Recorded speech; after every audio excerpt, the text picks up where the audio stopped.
So you've got your plan for the early rounds, and in the back half of the draft, you've got a bunch of sleepers you're going to take some shots on. But what are you supposed to do in between? I've got Todd Zola on the line to talk about some difficult decisions in the middle rounds here on the RotoWire Fantasy Baseball Podcast.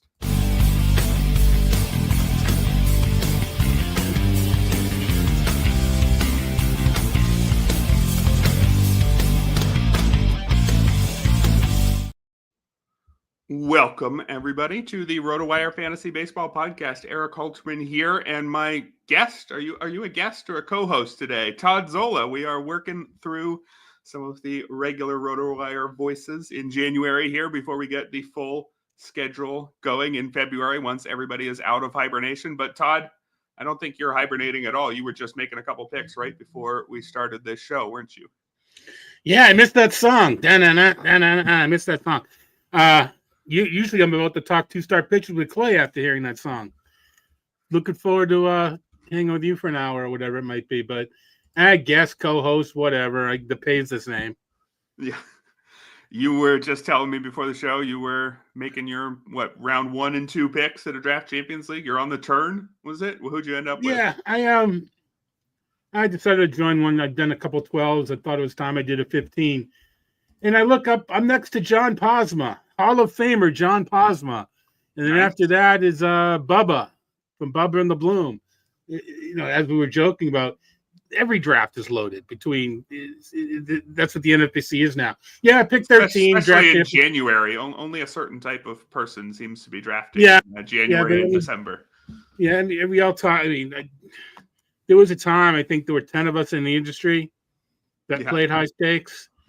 Now, every other person, and that's nothing good or bad. It's just, I think it's great that so many industry members are playing high stakes now. But, 20 years ago, there was just a precious few of us. But anyway, pick number 13.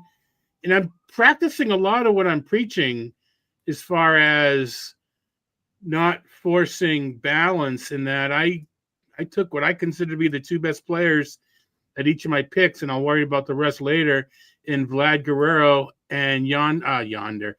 And but now I'm drawing a mental block. Yordan Alvarez.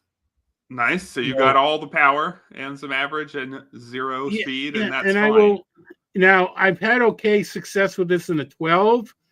Part of for doing this is, let's see if I can pull it off in a 15.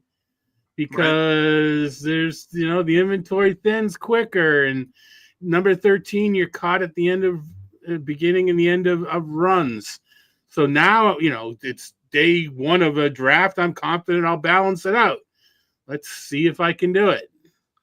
All right. Well, our main topic for today, we're going to be talking about the middle rounds. When exactly do the middle rounds begin? When should you transition out of your early round strategy, which tends to be fairly safe, I think, for most people? Make sure you don't screw up your first few picks. Late in the draft, you really want to start taking some shots, but what are you supposed to do in between? And what even counts as the middle of the draft?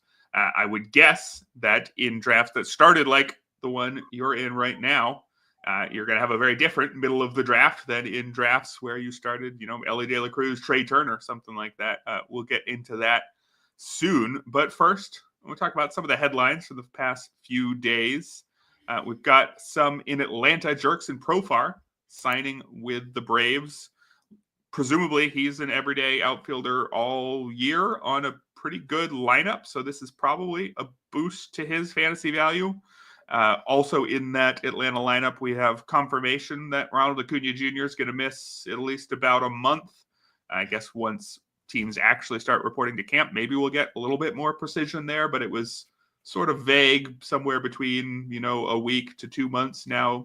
Maybe this is an update saying he's going to miss a month. So how would you play this situation in the Atlanta outfield? Would you say Profar is a good buy, and now, Jared Kelenic, Brian De La Cruz, pretty much got to take him off the board? Yeah. I mean, as far as, in a nutshell, yeah. I think with Profar, it's what does one believe? How much of last year's resurgence is real? I heard, I think it was Loud Outs on MLB Network Radio earlier this morning, or earlier today, talking about Profar's changing up his stance a little bit, straight up and down a little bit more. Contact was never an issue. Quality of contact was. He was hitting the ball harder last year. How much of that he maintains, how much of it is just happenstance, and did he just happen to hit the ball harder? There's tangible reasons for the improvement. So it's just how much of the improvement do we buy? And how much do we have to buy to get him at the market price? Right. Curious to see, I think Atlanta has to help him.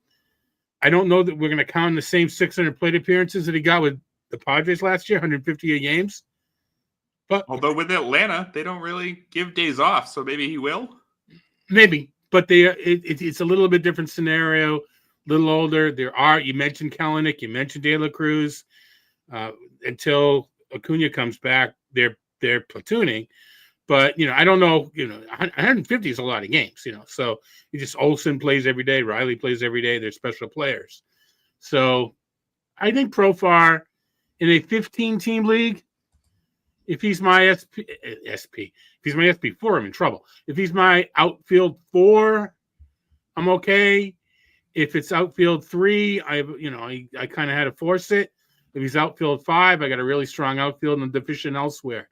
I think outfield 4 is about right. Yeah, he's going just outside pick 200 over the entire offseason. What, 15, round 14 or so? Yeah. So yeah, price not crazy. We'll see. Is it going to probably rise a bit now that we know where he's landing? Maybe that makes him too pricey. I think he seems fine-ish to me, though.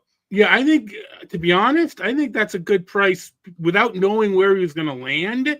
Because, I know he had such a great year, but at 32 years old and the way the market is, I don't know if he was guaranteed. Maybe he was, but I don't know if he's guaranteed a job. He got one clearly with one of the best teams in the league and one of the best lineups. So maybe he was guaranteed a job. And there's still teams that need. There's still teams he's going right ahead of Cedric Mullins, who's a player who doesn't have a full job. So I don't know. Would you go Jerks and Profar over Cedric Mullins at this point? Is Justin listening? See, I was on Mullins before Justin was, but I don't talk about it. Well, were you off Mullins before he was? That's the question. Well, I mean, whatever. Let's see. You know what, though? Profar's got the job. Right. Baltimore's got a lot of options. It doesn't take – Mullins is not good enough defensively to just – you're the guy. Right. There's a lot of options there. I think that I would take Profar. Maybe Mullins has a lower floor and a higher ceiling, but I'll take Profar. I can get behind that. Speaking of got the job, let's move to the Dodgers. Who has got the job in the 9th inning, or is there even a job in the 9th inning? I think there might not be. The Dodgers have recently landed the entire world, which includes Tanner Scott and Kirby Yates, both of whom could close for, I would imagine, at least about half the teams in the league. I think more. Probably more. The Dodgers already had Michael Kopech, who probably you could say the same about, although he is dealing with forearm inflammation. They also already had Evan Phillips, Blake Trinan. Who do you think leads the Dodgers in saves? And do you think that player is going to be worth drafting for fantasy? Or do you think the market is going to get way too expensive for both of those new signings? The way I handle it is when I do my projections, etc., I give out the percentage of saves. It's a guess. It's a projection. Then, I estimate how many the Dodgers are going to get as a whole. I think I've got Scott at 50% right now, which probably means mid-20s. The Dodgers are going to get 50 saves. So that's pretty good. 25 saves, I think, is an SP2 nowadays. What I'm kind of curious about, what I'm a little curious about with Scott is 74 innings last year, but it wasn't closing the whole time. I wonder if I wonder the volume, because when it comes to the ratios and strikeouts, volume's important for relievers, to get to that next level, So, do we expect a repeat of 74 innings? If he's the closer, it's closer to 65. If he's a matchup guy, right, then maybe we are talking 70 plus innings. So I think that's interesting. Especially because, as Angelo notes here, the Dodgers have a 9-man rotation. Well, I don't know if it's going to quite play out like that, but 6-man seems pretty likely. They're going to be needing more innings from their relievers, and they might not have as many relievers to play with. I guess with Shohei Ohtani, that's less of a problem. But. Rotation, I mean, the starters are started. I think you need the same amount of innings from your relievers. It's not as if it's going to be a bullpen day. So I don't think the 5-man or 6-man is going to matter as far as relievers go. As far as, the innings go, is just, I don't see Johnny bullpen unless in a rare scenario. I do see Roberts playing a lot of matchups. There's no reason to send Scott out there 3 days in a row, and the Dodgers are going to win 3 games in a row a lot, Right. So whether it'll be close or not, it's another story. Right. On the topic of saves, do either of these pitchers get a save this season? Paul Sewald, who just signed with the Guardians, of course, Emmanuel Clase is there, but could get hurt or traded. And we also had John Gray open to closing in Texas. Kirby Yates no longer there. Which of those two is more likely to get a save, and would you go for them, say, round 40 something in a draft? Which is more likely to get 1 save is Paul Sewald. Which is more likely to get 10? It's John Gray. I mean, that's fair. Gray's interesting. I mean, I still want to see him start. He showed a little bit what he could do outside of Colorado, but then he'll get hurt. Being a reliever isn't always the best thing for an injury-prone pitcher. It helps. Sometimes getting up all the time, heating up, cooling down, heating up doesn't always help. True. So, it helped John Smoltz. It doesn't help everybody over a period of time. So interesting there. And you gotta, Texas, they're still good. You got, why did Yates price it such a great year? He priced himself out of what the Rangers want to pay for closing. Leclerc's with the A's now, and it's just a weird scenario there with Texas. And I know you can trade for a guy if you need to at the end. And, what does Kumar Rocker do? Maybe you decide to make him close this year and you start next year, though. That never works out. Those guys always stay closers. But I was a little surprised that Yates didn't go back to Texas. What do they got now? Chris Martin? Yeah, we've got Chris Martin as their closer on the depth chart right now, but not with confidence. I like Martin as the pitcher, but showed some kinks in the armor with the Red Sox last year, getting hurt, inconsistently getting hurt. Is there anybody else who's ever even had a save? Robert Garcia, I suppose. That's a weird bullpen. Yeah, so maybe they're a team that adds whoever else is out there still. There's not a lot. I guess they bring David Robertson back. Maybe they bring Carlos Estevez in, Kenley Jansen. That's about it as far as potential closers who are still out there on the market. So maybe you're looking at, maybe Carlos Estevez, or maybe a return with Robertson, maybe something like that. I wouldn't be drafting Chris Martin or John Gray as if they're the closer, is my point. But we're pretty close to that looking like it might be what happens. We got one more bit of news I wanted to mention before we get on to the big topic today. And I think it does not have much fantasy relevance, but Shinosuke Ogasawara has signed a 2-year deal with the Nationals, coming over from Japan. Doesn't have nearly the same hype as some of the guys we've had come over earlier this offseason, like Roki Sasaki, or last year, like Yoshinobu Yamamoto or Shota Imanaga. Ogasawara should have a path to potentially start with the Nationals, which means we got to keep an eye on him for fantasy purposes. But last year, he struck out 13.6% of opposing batters over in Japan. And yes, the strikeout rate in Japan is lower, but it's about 19%. So he's well below league average over there. His ERA, 3.12, is actually above league average for NPB. They had a 2.96 league average ERA, really a low-scoring era over there right now.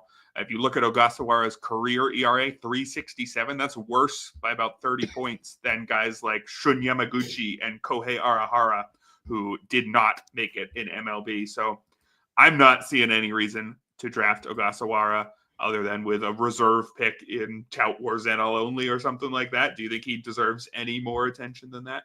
37th round draft champions or something like that, I suppose. Yeah, no, the dominance isn't there. I think it's Hiroki Kuroda is what I'm thinking about, that the strikeout rate went up in the States just because you're pitching backwards and the batters aren't used to it and you get a little bit of deception. Who knows? It could happen, but no, the stuff isn't there. Washington intrigues me in general because all right, we wanted Mackenzie Gore to mature a little faster. Didn't happen. Jury's still out on Josiah Gray. But I think what Jake Irvin and Mitchell Parker and DJ Hertz did last year at least makes you not ignore the Washington Nationals.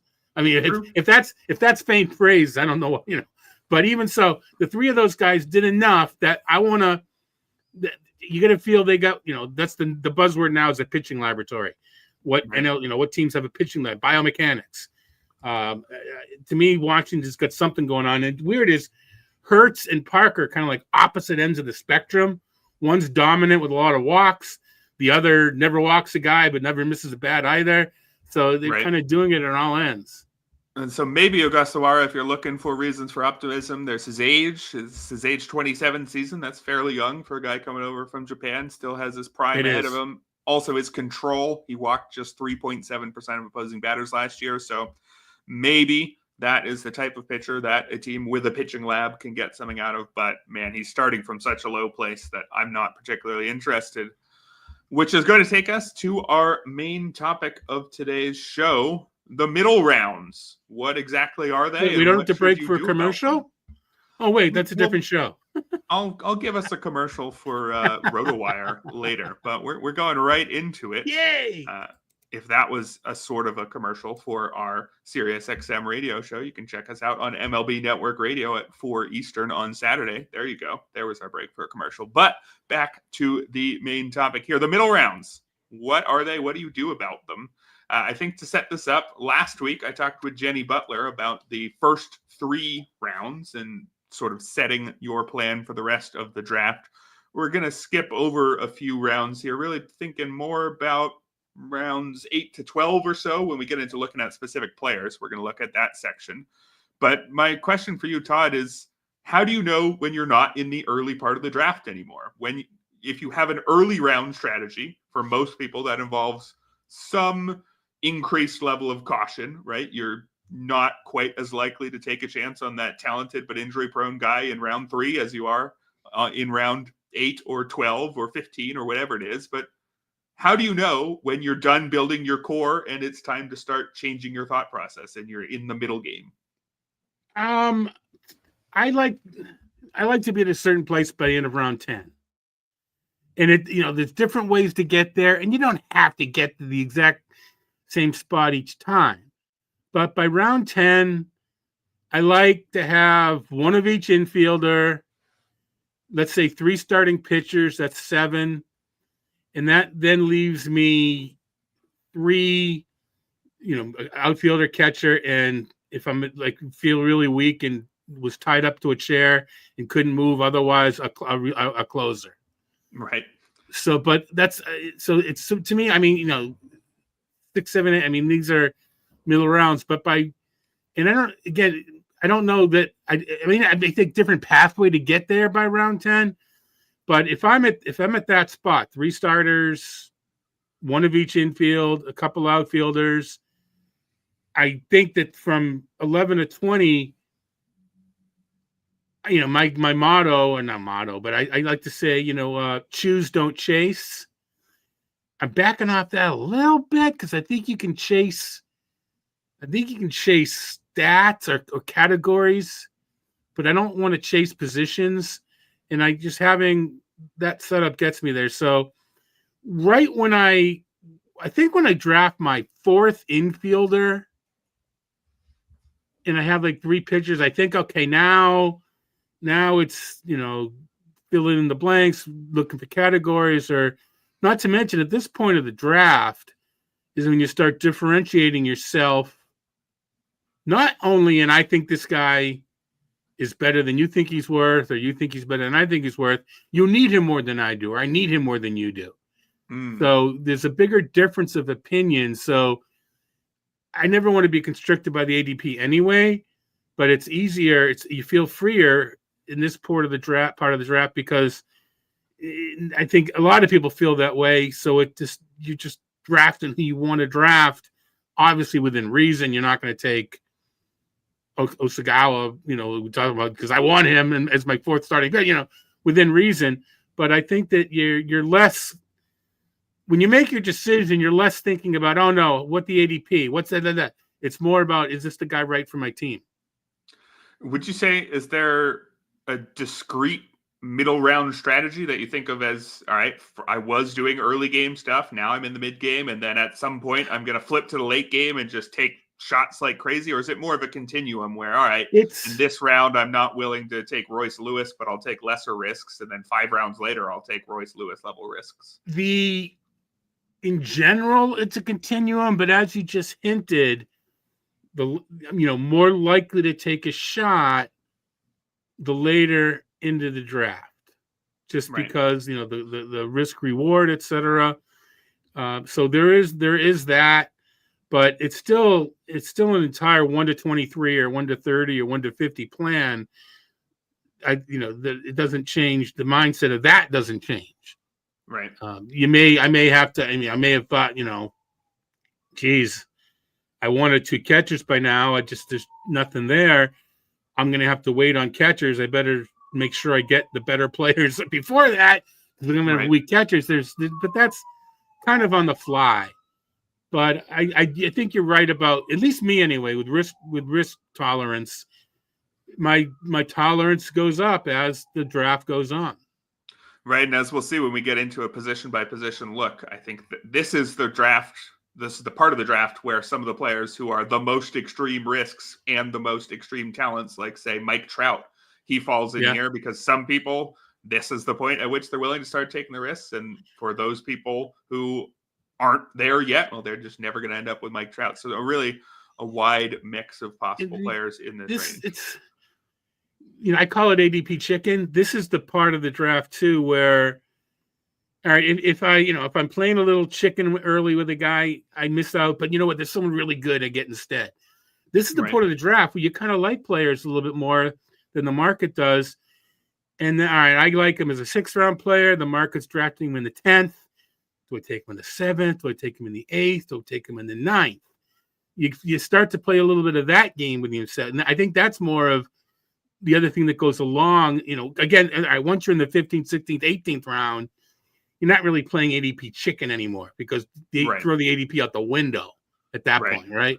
It just takes one guy to like someone. So I think I get in that. This, I think, a weak part of my drafting too is I start to play more head games with myself, especially if I'm in a league. We just got done with a draft that we were in together. I drafted against 5 people that I know. Remember, my site used my list. I was drafting against. I've won every draft I've ever been in based on my own projections. I don't think I won that. I didn't run the numbers yet. I don't think I won that draft because 5 other people were using my numbers. So I need to figure out a way to be. Now this is a league where there's so much in-season management. Throw all that stuff out the window anyway. But it was both the most frustrating and the most challenging and the funnest draft I've done because it was challenging drafting against people with your numbers. And not to mention, it was on Fantrax. Guess who does the projections for Fantrax? So the default projections, I'm looking at those too. Those are mine. Right. So, no excuse. I knock on wood. What's the word? Humble brag won the league last year. Same thing. But it's just such a challenge. But the point is, this league is a position I'm playing. Geez, if I don't take this guy 4 rounds too early, he's not going to make it to me because there's 3 other people that know I like this guy. And that's part of the fun of it. To me, that's one of the things I kind of like about the NFBC is they could give a rat's patoot about what I think. They're going to take their guys. Right.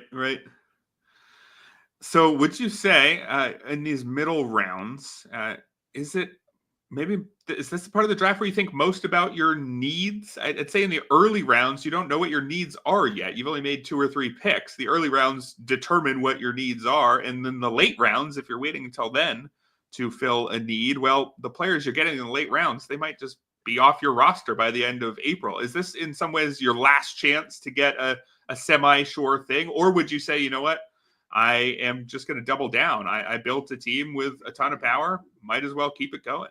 To me, it's positional needs more than anything else. Because I think there's enough stats out there that you can find. If you need power, you need speed. They come with a wart. The guy doesn't make good contact, but he runs. The guy's got a lot of power, but he strikes out a lot. There's a reason why they're drafting the 15th round and not the 5th round. But the numbers are there. So I don't.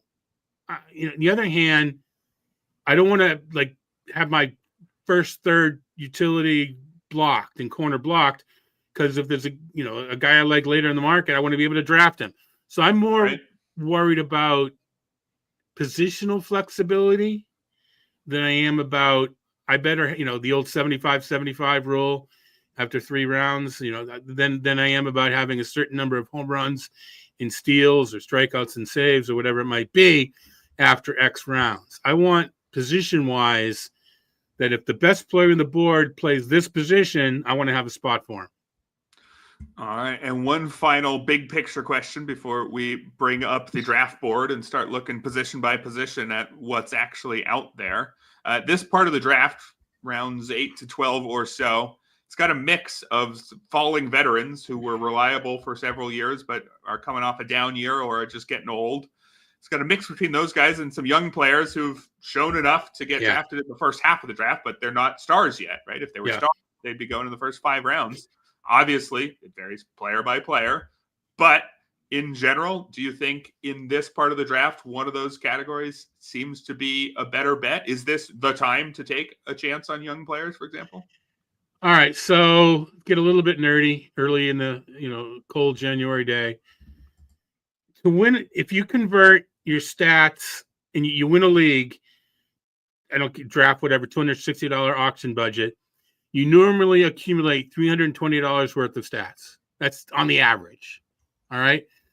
So in a draft, if you draft first, you get a little more than 260 because of the way it lays out. Not the point. So you need profit. Now you can get profit. How do you get profit? You can get profit by being right about a player's projection and drafting him ahead of the market. That's one way. Right. You get lucky. you can get lucky. I know firsthand from TGFBI in 2019, I had no idea Uriel and Marcus Semien were going to do what they did. I got lucky. But I think and not the other way, but another way is to draft a guy with a higher upside. I do think you need to mix in players with high. You're not every single pick you make. Back in the day, you were probably not even born yet. Well, how about that? There was someone in the industry that said you never pay more than 85% of the projected value for the player. Well, nowadays you're not going to get anybody because that 85% that's how much what comes to 320. But so their great advice, great advice was never pay more than 85% of the projected number, or you're not going to win. Well, that was kind of dumb. Anyway, so so I think you do need to take some chances. Maybe it's on injury guys. Maybe it's on younger players. Maybe it's on players that showed a talent, but not long enough that it's going to sustain. But yeah, and this is the point of the draft, I think, where you can start to dream on what if this guy cuts his strikeouts, because good Lord, he hits the ball hard. Or what if he just puts it what if he just hits it just 5% harder? When I say that, I mean 38 to 43, not 5% of 38. What if he just hits a little bit hard hit percent, just a little bit higher? I think you can start to dream at this point because you're gonna get players wrong. So all right, this guy you got wrong because you made a wrong assumption, but you're gonna get players wrong. I'm not gonna go haywire as far in my around 8 to 13 picks and have every single one be a high risk, high reward. But I do think you need to let your hair, whatever's left of it, let your hair down at this point. All right, we are going to take a look position by position and compare some of those falling veterans to some of the younger guys you might want to take a chance on. I've got the ADP in Draft Champions League since January 1st pulled up for our visual listeners. That's not how that works. I don't think you can be a visual listener. I've screwed up this bit again. I'm showing the ADP board on our YouTube channel. That's what I mean to be saying. If anybody wants to follow along and get some visuals, that is available. I will leave that up for you guys to take a look at right while I read this quick message from RotoWire. You may have heard of them. The fantasy baseball season is just around the corner, and RotoWire has you covered for all your preseason draft prep, customizable rankings to fit your league settings, cheat sheets for each position, extensive prospect rankings, and much more. And once your draft is complete, you can upload your league using RotoWire's My League feature to help with lineup decisions and free agent pickups throughout the season. See for yourself by heading over to rotowire.com/pod now to get free access. That's rotowire.com/pod. Yes, thank you to our audio watchers, as Jared pointed out here. Jordan, wow, really can't speak today. It would be probably important for a podcaster to learn how to get words out in the correct order, but you get me instead. But we're back to the topic today. We're taking a look through the middle rounds at the different directions you could go with your draft. Let's start at catcher. It looks like Will Smith actually is maybe slipping into the 8th round in some leagues, but the catchers generally going in this 8 to 12 range. We got Logan O'Hoppe and Shea Langolier in round 9, JT Realmuto and Tyler Stevenson in round 10, and Francisco Alvarez in round 11. So JT Realmuto really stands out there. We've got the veteran who's been, the catcher of his generation for at least 5-6 years. I don't know if that's a generation, but he's been the top guy for an extended period. He's not that top guy anymore, but he's still useful. Are you looking at the veteran Realmuto here, or are you looking at one of a number of younger options? Catchers, you start with catcher because you start with catcher, but it's kind of like its own deal as far as when I draft, in that when there's nothing else I want, I'll go catcher. Now at some point you want to go catcher because you don't want the back end. But it's never like, all right, this is the round I get a catch. It's always, well, these are the 6 guys they want. They're all gone. All right, you know what? Who's available to catcher? Of this group, though, I do like Logan O'Hoppe. I wish the team context were a little bit better. I mean, signing Timmy Anderson is not going to move the needle on Logan O'Hoppe's RBIs, if you will. I like O'Hoppe. The lefty batter, I like Angel Stadium is not so quiet anymore, has become a hitter's park, especially for left-handed batters on home runs. Langolier is curious about Sacramento. Now, people, I'm starting to see it, and I warned against this, and it is what it is. Its park factor was like 59, but that's in the PCL compared against other PCL parks.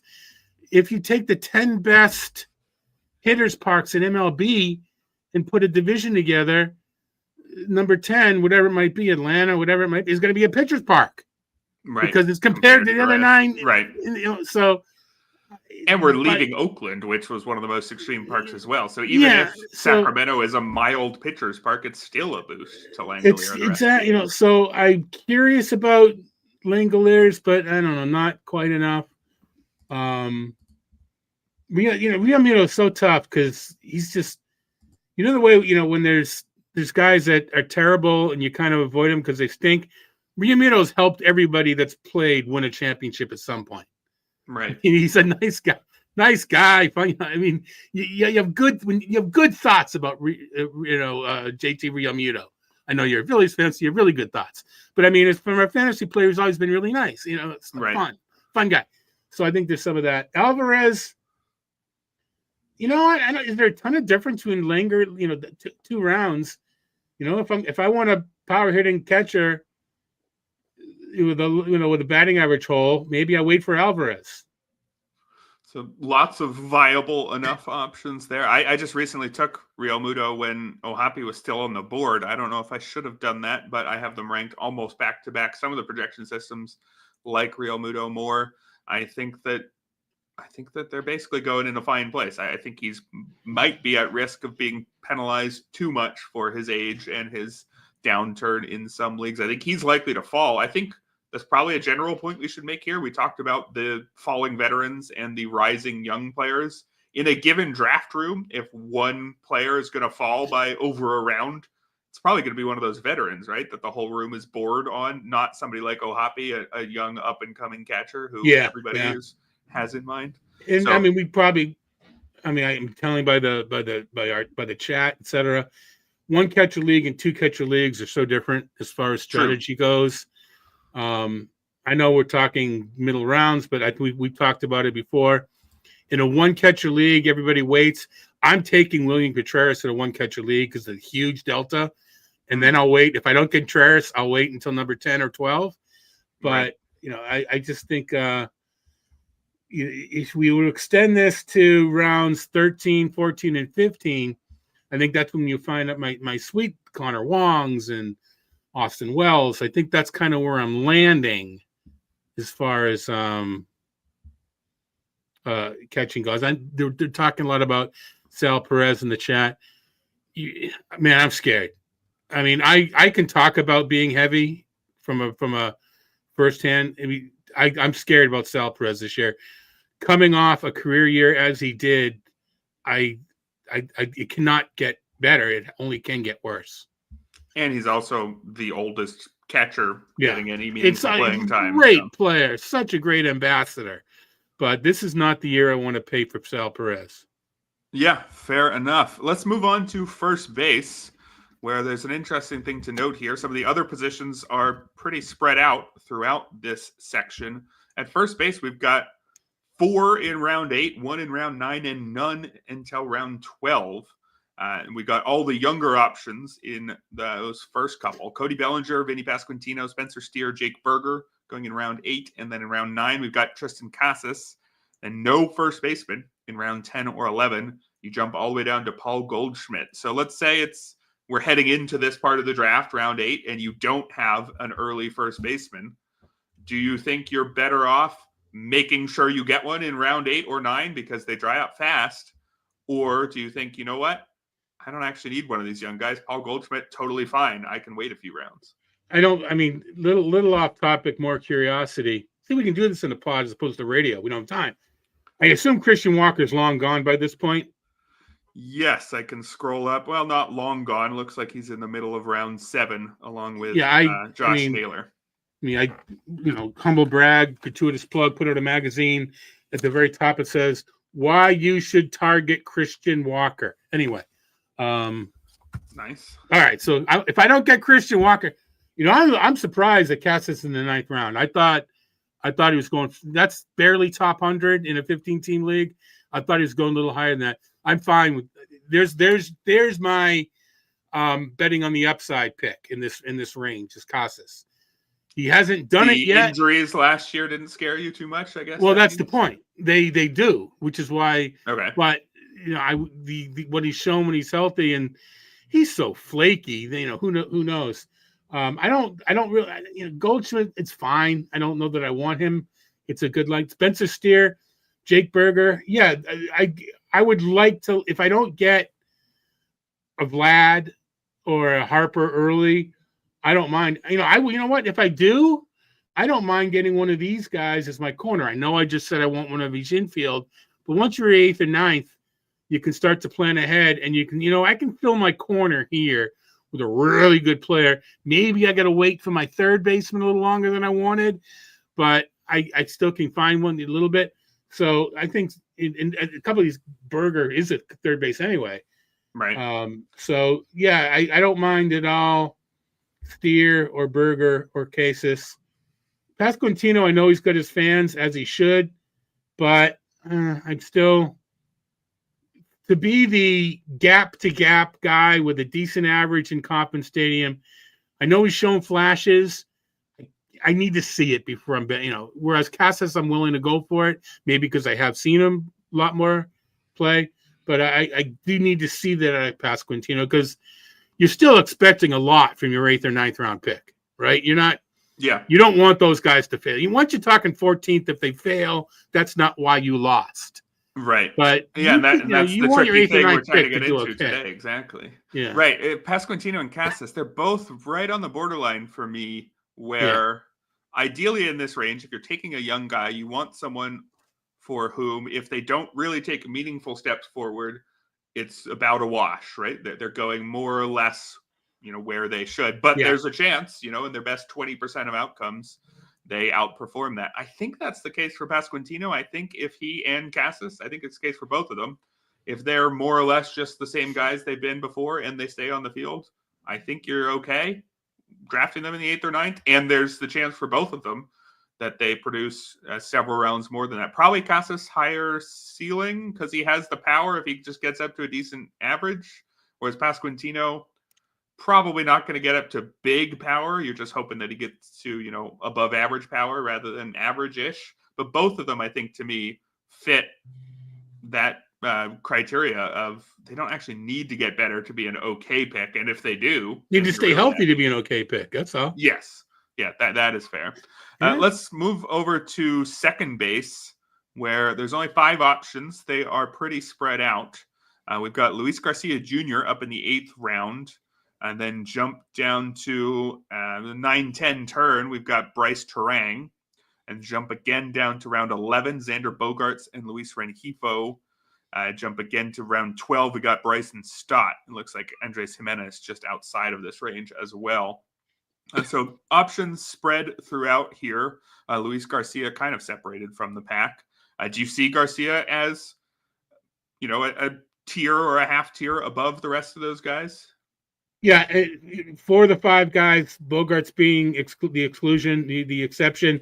And if you want to put Jimenez in as close enough, they run. They're going to get you 20-something steals, which is where I'm thinking, I don't mind starting a draft with Guerrero and Alvarez as I just did, because I think I'm going to get one of these guys. And, hey, guess what? I'm back in balance again.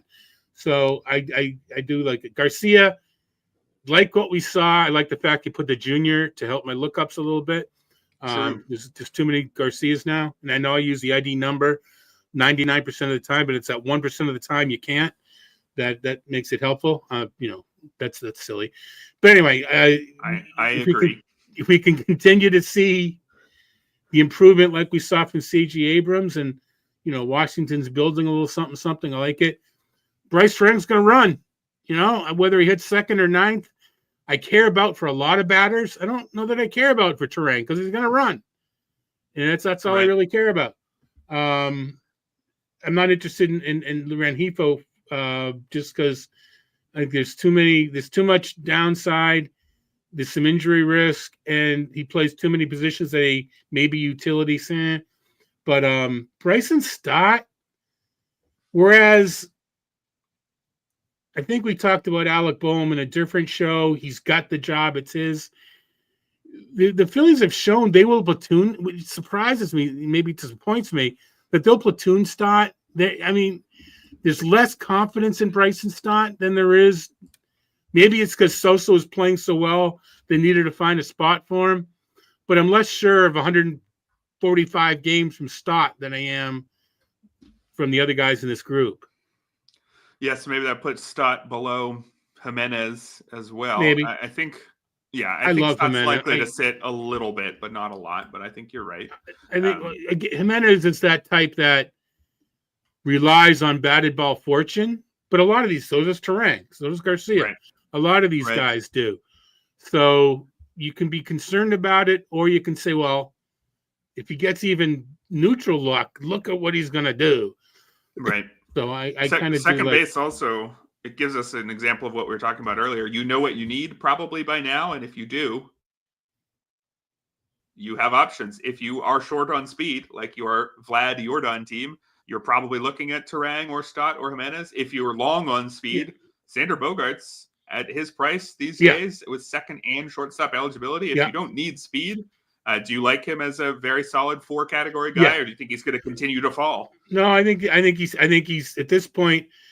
Sometimes you get graded against yourself and not the field, and I think people expect more from Xander Bogaerts. Again, dumbass personal story.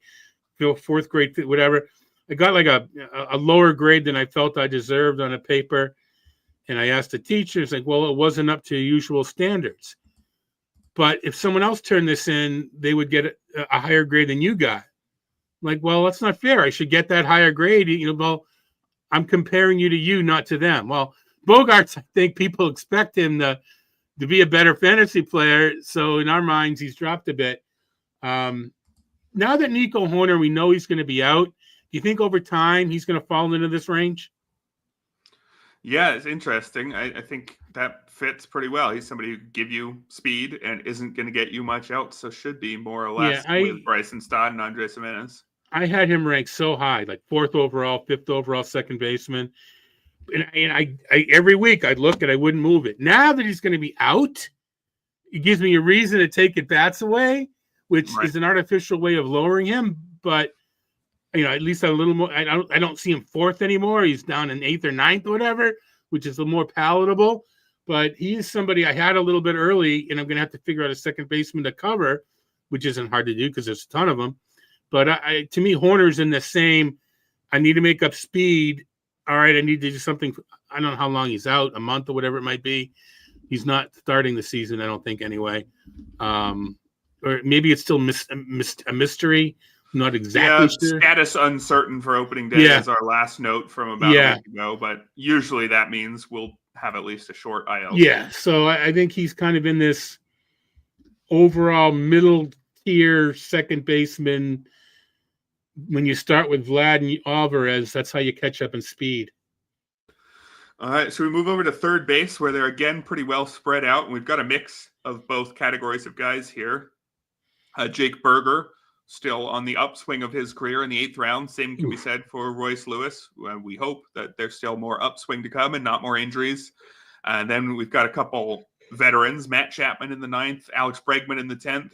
We got Luis Rengifo, who we talked about earlier, as a multi-position guy in the 11th, and then another veteran, Eugenio Suarez, in the 12th round. So if you have missed out on the early third baseman, you and I talked on Sirius XM radio about third base this week and how the first 5 third basemen really do separate themselves from the pack. If you missed out on those guys, and I guess maybe Jordan Westberg just after them, are you looking for a veteran here, a Matt Chapman, Alex Bregman, Eugenio Suarez? Or are you looking for Jake Berger's not even that young, but still in his 20s, or Royce Lewis, even somebody who's got a ton of upside, presumably? Well, I mean, you're listening to this now, maybe recording. When you listen to us tomorrow, be surprised, because you already know my answer. If I don't get Jake Berger, I don't like what's at the end, but I'm going to wait. If I don't get a top guy or Jake Berger in the middle, I'm taking Norby, or I'm taking Mayo. I'm taking a shot at a late guy and hoping I can find 2 of them and one of them sticks. I just don't like this third base inventory much at all. At price of Bregman, and if I have my positions all filled out, it's my 10th round, and I don't have a third baseman. Yeah, I'm going to consider Alex Bregman in the 10th. I don't think he's going to go to a place that's going to hurt him at this point, as far as numbers go. May not help him. I don't want Suarez.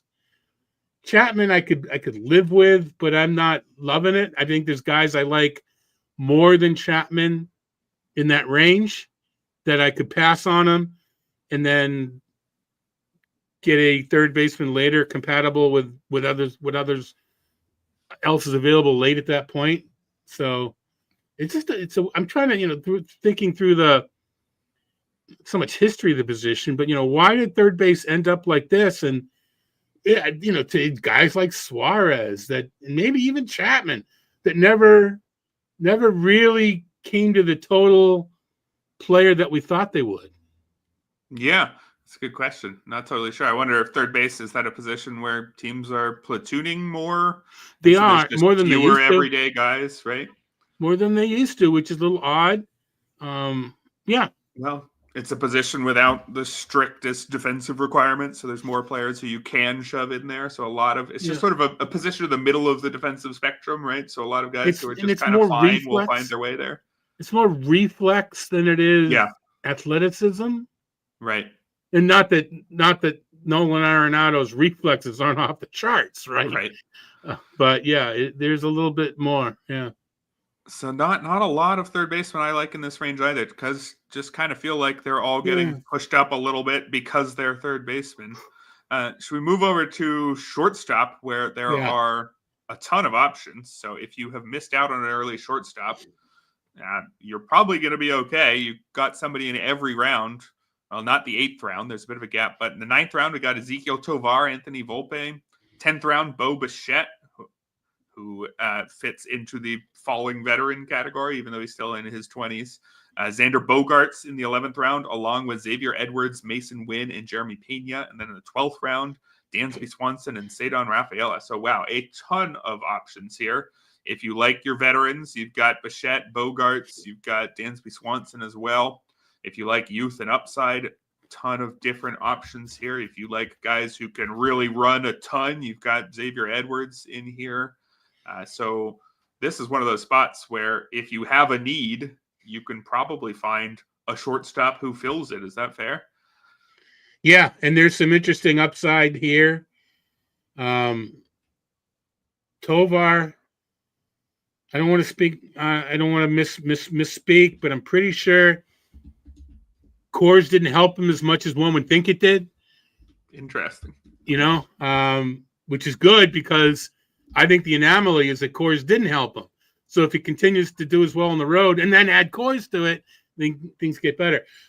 Volpe is weird to me in that, and maybe because I have him in score sheet, so I do have a little bit, maybe because I traded Jackson Holiday to get him, a little bit vested interest in that.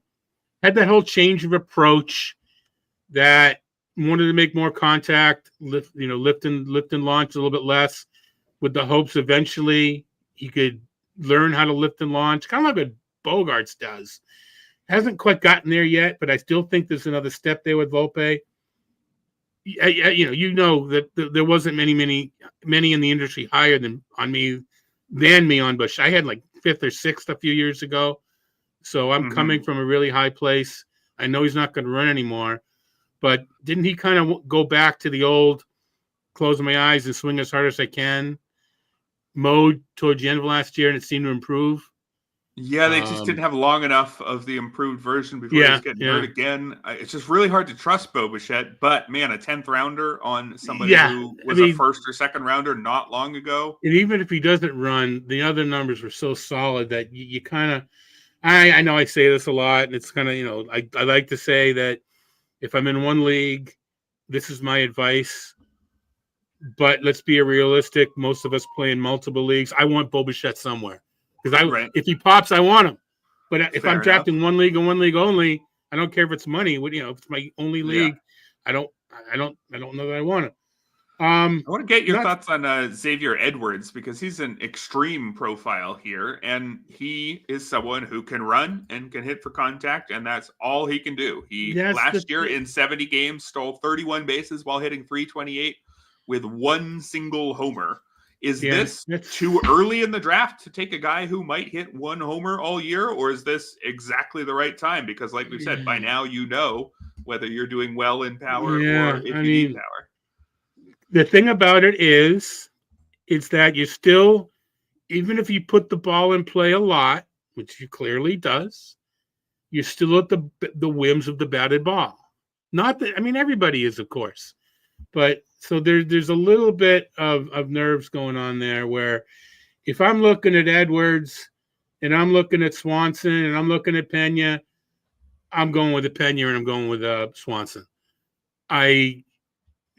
That's kind of a profile. Edwards' profile is someone I want, like as a 4th or 5th outfielder. Where it doesn't work out, I get somebody else. We're still, what round are we talking about here? 11th, 10th, 11th, 12th round. All right, we're a little bit past he's not going to lose me the league, whatever. But I'm still passing on a pitcher, or I'm passing on a reliever, or I'm passing on a catcher that I can count on a little bit more to take Edwards right here. There's still too much. I'm too scared of bad luck in this sort of area. Right, and someone like Edwards, if you are drafting him, you probably shouldn't draft a ton of speed elsewhere, because then you'll end up first in speed by a lot. And then that means if you take him and he gets hurt in April or something, then you're terrible in speed. It can be a bit of a problem. These one-dimensional guys. Statements like I'm about to make without not knowing that I'm right. I don't think he's the greatest defensive player. I'm looking up his his DRS now. I think I think what it is relative to how you think he should be good, because of his batting profile. Minus 8 DRS in 590. Okay, so he's not only that's not good. He's not only just neutral, he's bad. Okay, yes, so I should have just come out and say it. Half a season. Yeah, and it's Miami, but still, at that position, if you're gonna hit one homer, you better be picking the ball. Yeah, I think that's a fair point, which creates the risk that, what if he just doesn't hit very well this year? We know he's not going to play much defense or hit for power. What if the average is bad, and then he's no longer a starter, and then he's not stealing bases either? So real downside. He came out of nowhere. Who's to say someone else doesn't come out of nowhere to take the spot? I guess it's kind of like I'm going to root for him, because it's fun to root for guys like that. Right. But I don't think he's going to be on my teams. Fair enough. Let's move to the outfield. We're coming up on an hour here. I want to name a couple outfielders and some pitchers before we go. A ton of outfielders, of course. It's a busy position. I'll sprint through the names here. 8th round, we got Cody Bellinger, Anthony Santander, Riley Green, Christian Yelich, Spencer Steer. 9th round, Pete Crow Armstrong, Ian Happ. 10th round, Dylan Cruz, Stephen Kwan, Mike Trout. 11th round, Adolis Garcia, Jason Dominguez, Josh Lowe. 12th round, we got Colton Cowser, Lane Thomas, Cedon Rafaela, Tommy Edman. So really, we've got a mix here. We've got some of those veterans who are falling, like Mike Trout as the most prominent example. Also Christian Yelich. These are two of the guys who would get early first-round consideration at their best, but who have had major injury questions. If you're taking a risk on a player who has big downside and big upside, you can get that sort of risk, or you can go for the young and up-and-coming player sort of risk, like a Dylan Cruz, Jason Dominguez, somebody like that, somebody who the downside is they don't hit well enough to stay in the league, and the upside is they become the all-stars they're supposed to be already. Which type of risk generally attracts you more among this group of outfielders? I mean, well, not the question you asked. I'll answer in a second. You just mentioned 20 names. If I was in a draft and I fell asleep and I was auto-drafted, anybody but Bellinger, I wouldn't complain. Yeah. Okay.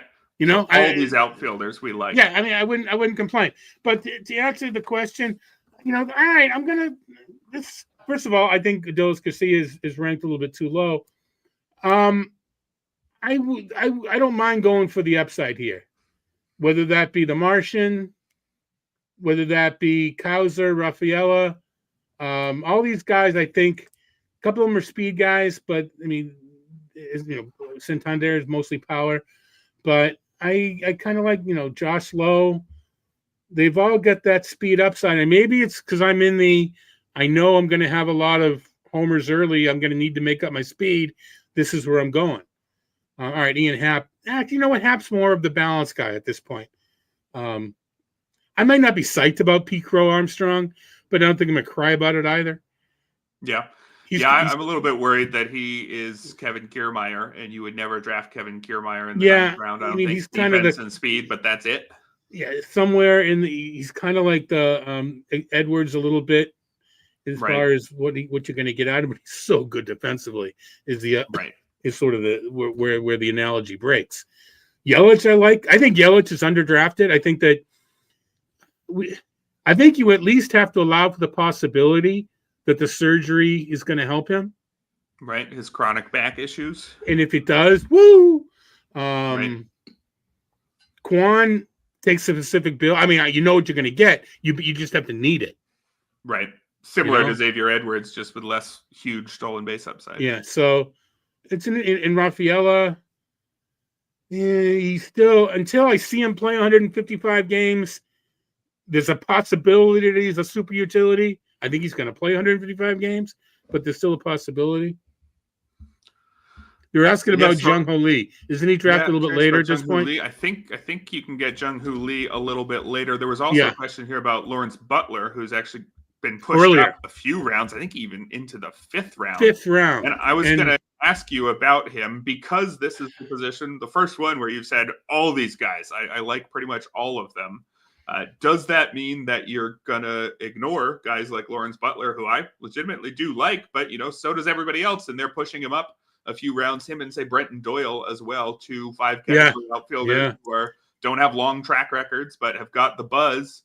They are moving up a few rounds ahead of this pack. Should we just wait for this pack or what? I think so, because this, again, I'm trying to get 4 infield. I'm trying to get all, 4 infielders and 3 pitchers by this point, so I'm probably waiting a little bit on the outfielder. Brenton Doyle's interesting just because, you can just look as far as back as Nolan Jones to have your reason for concern. Remember that last year Jones was a 4th rounder. So it's, but I don't want to avoid outfield because, as we said, though, towards the end it gets kind of yucky. So you don't want to completely avoid it. You want to base. You just don't have to overdo it early. Yeah. But I would say if you get to this part of the draft and you have at most 1 outfielder, you're probably going to be okay. I'd be in agreement with that. So you've got those extreme options. You even have boring options like an Ian Happ, somebody I keep ending up with is just totally fine on all categories. Other people are choosing, a young, exciting Dylan Cruz ahead of him or something. Plenty of choices like there. Butler. Sometimes, again, it's this is a pro Lawrence Butler podcast. It's just a question of do you need to be? It's anecdotal. Sometimes you have to make your own decision when you read stuff. I did preseason notes last year for Fantasy Index, and I remember a specific note about the A's bringing in Ricky Henderson to work with Lawrence Butler. I don't think you bring in Ricky Henderson to work with a guy that you don't care about. You know what I mean? To me, that tells me something. And it also, the A's also, and the point of Angelo about Blue Day is 100% correct too. The 2 of them played, whereas the guy who stole 1 million bases the previous year was in the minors. There was a reason why those guys played over Esteury Ruiz. They gave him chance. They gave him both chances, and they both turned out to be, pretty good prescient decisions. We'll see how they each do this year. I think Butler may be a little overdrafted this year. I think Blade may be a little underdrafted. But if the park plays really well, then I think maybe, I'm going to get burned. Butler's, you said 4th or 5th round. I'm usually taking Sonny Gray or a pitcher of that ilk there. Mm-hmm. And I know part of, I know we're running late, but to make a point about these middle rounds. Yeah. We talk about comfort level, etc. To me, it's these rounds that we're talking about is when we get into a comfort level that may be too comfortable. And to do a draft, retake the same players in every draft. That sort of thing. The same idea, same players.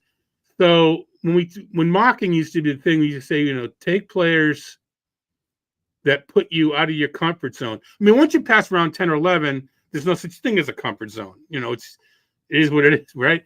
I think the comfort zone in early. So if I don't get Vlad Guerrero, I get Yordan Alvarez, or I get Freddie. They're all good.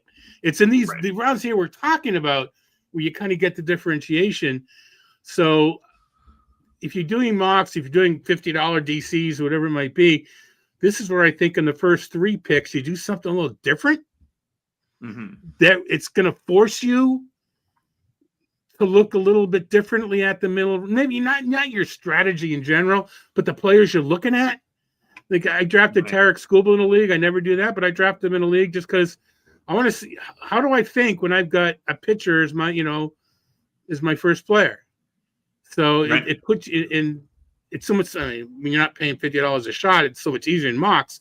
But even so, to me, these middle rounds are where you can't get too comfortable. If every single draft you end up with a Adolis Garcia because you have him ahead of the market, raising my hand, that's a mistake. Right.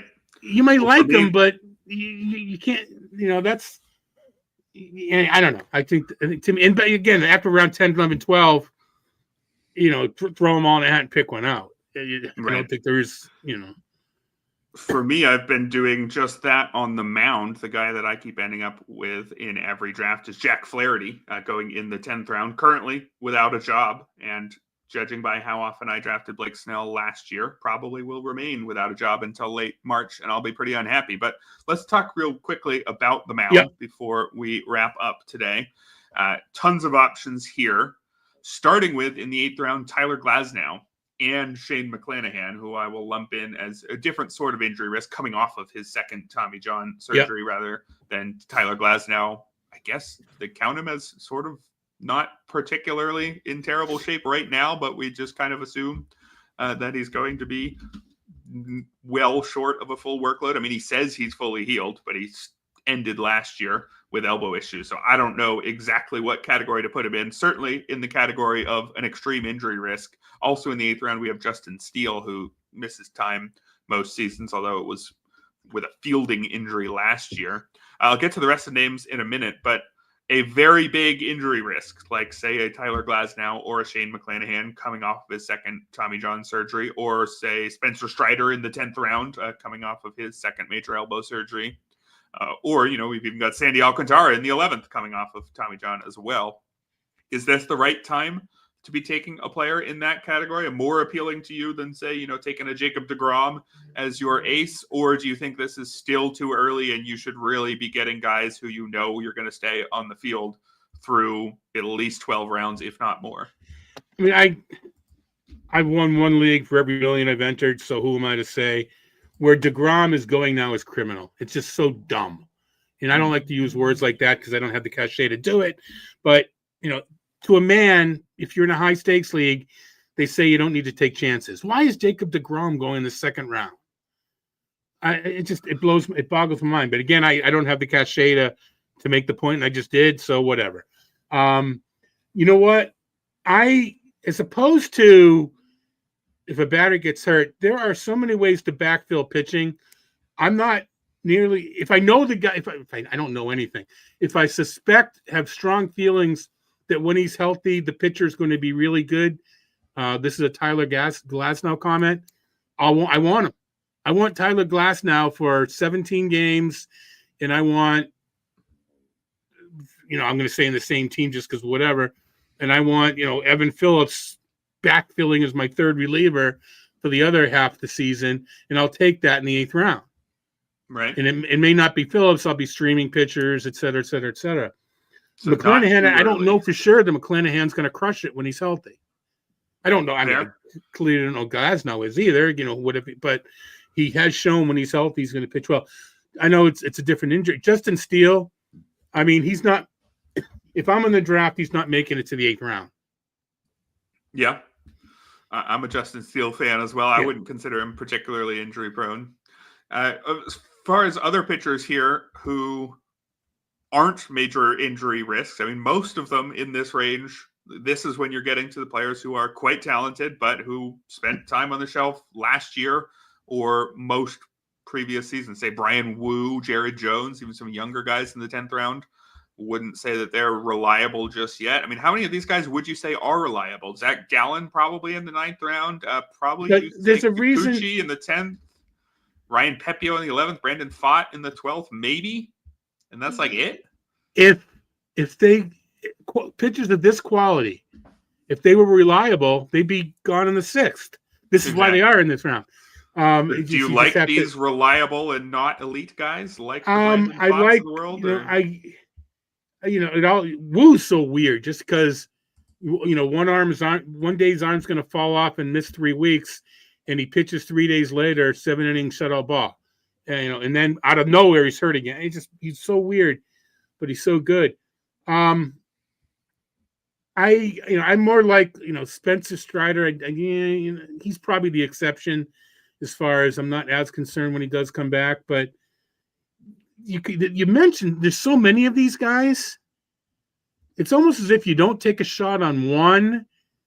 You probably should take a shot on one because there's so many, and everybody's gonna have a shot on one of them. You want to have at least a chance to get Alcantara or to get Robbie Ray or one of these guys that pops. Yeah, I know Brendan Fought's a different scenario. We're joking about him on Twitter and about Underdog. Underdog uses our notes, RotoWire. And the last note that we have is he got like blown up in like the second to last outing of the year. So we want to make it so that RotoWire doesn't change that note. So it keeps lowering his draft on Underdog because that's the last note you see. Because we all agree. I have got him in. I did 5 drafts on Underdog. I have him in all 5. I mean, I think I'm saying it somewhat tongue in cheek. Of course, we'll have an updated note when one's deserved.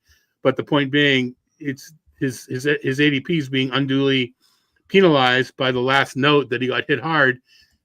September. Ooh, no. Right. But no, to me, there's a breakout potential. But Gausman is concerned about, so high on Kevin Gausman, but I just don't look at a guy that says, I could throw anywhere between 85 and 95 on any given day. It depends how I feel and what I need to do. That's not what I want. Even if it's true, I don't want to hear that. Right. Gausman falling for good reason then. We got to move on to the closers. Do we have to? With the 9th inning here. Well, I think we do. Because you've said that you don't like taking the early closers. Now, of course, in some of these early drafts, there are many drafters who will say, well, you got to just do it anyway because there's so few confirmed closers in January. All right, sure. So maybe this is a question both for now and for later in the year when you don't quite have to just as much because we've had a few more confirmed closers. But in this range, you're getting mostly confirmed closers, and then you're getting some guys who we think are probably going to close. 8th round, Trevor McGill is a presumed closer. Kirby Yates, well, now maybe not a closer. Alexis Diaz and David Bednar stand out to me as I'm pretty sure they're just the closers. Now, I'm not sure how good either of them are coming off of down seasons, but Diaz and Bednar, I'm pretty sure, are unquestioned number 1, so maybe they're targets in this range. Tanner Scott also in the 10th round, but we know he may not close. Then we got Pete Fairbanks, who we assume is the 1A in Tampa still, but it's the Rays. Can't trust them. And then in the 12th round, 2 young guys who, as of right now, looks like they should close, but we can't guarantee it. Ben Joyce for the Angels and Porter Hodge for the Cubs. What category of closer are you looking at in this range? Well, before we move on with Hodge, I haven't checked the news lately, but there was a big rumor that the Cubs were after Ryan Presley. Yeah, I think still just a rumor, but that's an example of the type there of is risk a rumor that you're taking. Yeah. Right. All right. Yates is kind of off the table as far as the discussion goes. McGill, Milwaukee's shown before in the past that they're not going to go out and acquire a top closer.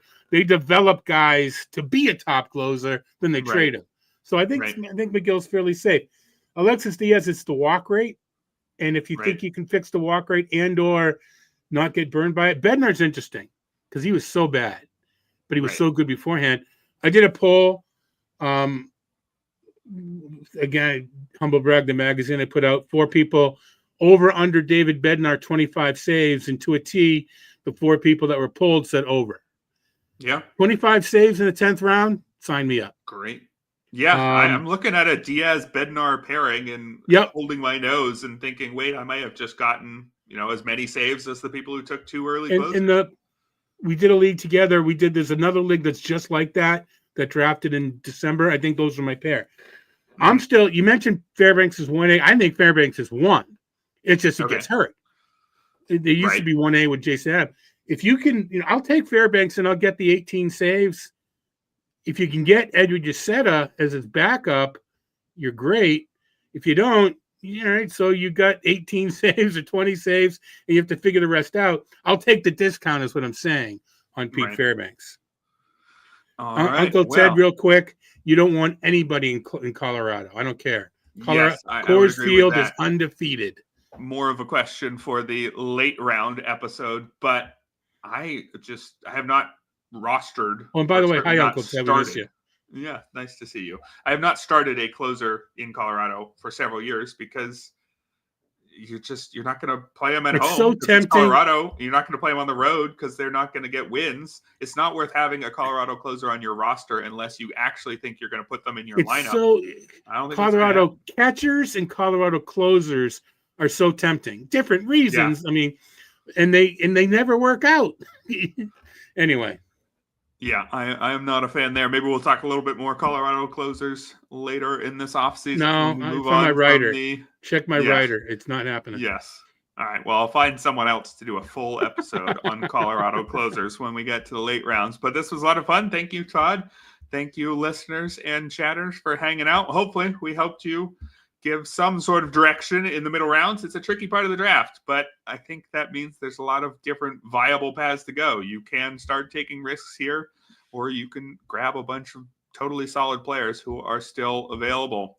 That's going to do it for today's show, though. Go check out rotowire.com/pod, and we'll be back with another pair of episodes from James and me next week here on the RotoWire Fantasy Baseball Podcast.